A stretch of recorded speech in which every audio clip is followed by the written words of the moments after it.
Hey, welcome to 522, week 2. So this week is an exciting week. If you are not new to these things, you'll be quite happy. If you are new to these things, um, it is a bit overwhelming but super exciting. So the topics are the maker movement and 3D printing. So if we go through just the week, you're going to start off with a handful of reading and video, lots of articles. So keep in mind there's not a required textbook, which is fantastic, I think. And that just means more, small articles. So your assignment in the discussion board is to pick one of those articles and share your thoughts on it. So keep in mind initial posts on Thursday, 2 replies by Sunday. That one's really straightforward. The assignment this week is to create a 3D printing design. So if you look at the Google Doc, and there's a link in the announcements, there's also a link on the week 2 page. It asks you to submit an STL file in Blackboard. So STL is for sure the file you want to be able to 3D print. The submission, when it says it's due week 2, and the Google Doc says submission SketchUp file. It depends what you want to do. If you want to just design a 3D image, SketchUp is good for that. If you want to print it, SketchUp is very bad for this. So you want to think about what the purpose of what you're doing this for is. If you ever want to 3D print it, do not use SketchUp. There's all kinds of errors, and you'll spend hours troubleshooting why it's not printing. If you want to print it, or if you want to learn on a platform that plays well with 3D printers, use Tinkercad. All right. So again, I have a link on the weekly announcement. Tinkercad is web-based.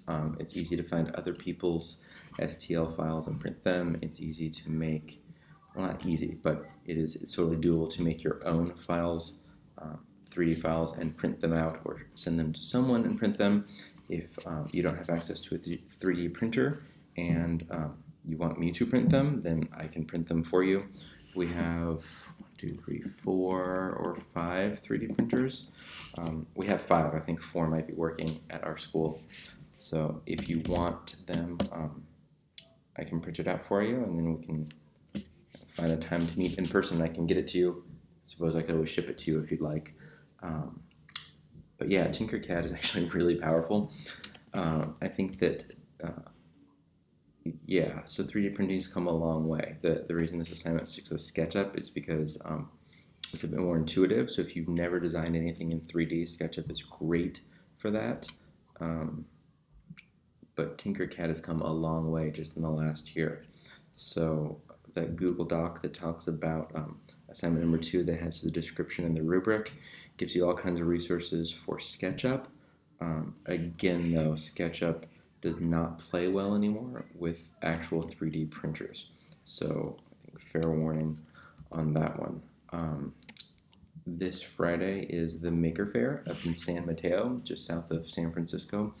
Our 5th graders will be presenting at Maker Faire, so look for some social media from Hillbrook School. It's going to be super cool. I will be there on Friday. I'll be sharing some photos, mostly on Snapchat, so if you want to follow along, be sure and follow me on Snapchat. Same username for everything, just Bill Selleck. So our students have a booth they're going to be exhibiting Friday. It's going to be cool. It's going to be super cool. I'll be there only Friday, but it's worth following along some social media, particularly on Instagram, around Maker Faire to learn more about it. So Maker Faire in San Mateo is this coming Friday, Saturday, and Sunday. It's like the weekend of May 19th. So super exciting. So right of all the times to be talking about making for the week 2 theme, this is a really exciting one. So if you have no plans, you should go to Maker Faire in San Mateo. It's going to be great.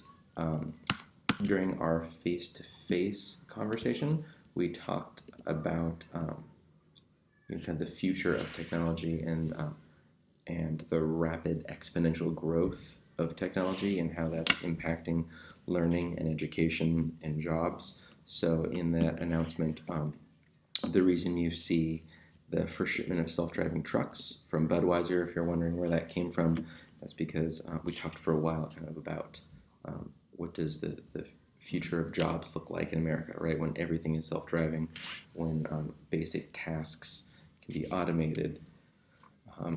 Not only was that due to the workforce now, but in 5 years we can see self-driving fleets all over the place. And what does that do to what we should be doing in education and what we should be focusing on? So I'm going to kind of continue that thread. And then in that same way, I also linked to the CUE blog, again, CUE, Computer Using Educators, the California Professional Organization. This past January, CUE shared their first shortlist. So this year, the shortlist was 5 trends to adopt, like 5 to love and 5 that are on their way out. So 5 to love, the maker movement. Talking about that, there's a great link to CUE's blog that links to another article around making. That's the first one on the 5 trends to love. Maker movement, student voice, the TOSA, teacher on special assignment, mostly tech TOSAs, laptops and tablets, and then open education. So if you know nothing about open education resources, OER, that's for sure worth Googling. And then CUE shared 5 trends to lose, the teacher lecture. Again, there's a great link on that CUE blog post to another CUE article called Farewell Lecture. That's the first trend to lose on the way out.